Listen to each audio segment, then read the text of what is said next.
নমস্কার, আমাদের কৃষ্ণা টক্স বাংলা চ্যানেলে আপনাদের স্বাগত। আজকের ভাবনা দেবতাকুল এবং দৈত্যকুল।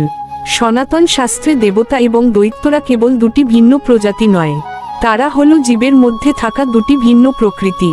দেবতাকুলের আচার, দৈবী গুণ, শুদ্ধতা, ধৈর্য, ক্ষমা এবং বিনয়।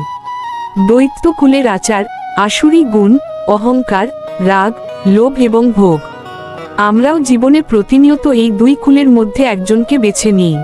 যখন আমরা বিনয়ী হই তখন দেবতা কুলের পথে থাকি, আর যখন লোভী হই তখন দৈত্য কুলের পথে চলি।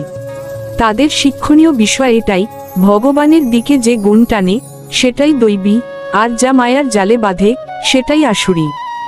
ভগবান শ্রীকৃষ্ণ গীতায় বলছেন, দৈবী প্রকৃতি মোক্ষের অনুকূল আর আসুরি প্রকৃতি বন্ধনের হেতু বলে কথিত।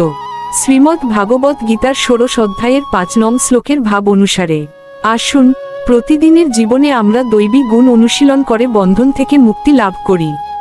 ভিডিওটি ভালো লাগলে একটি লাইক, কমেন্টস এবং সাবস্ক্রাইব করে দিবেন।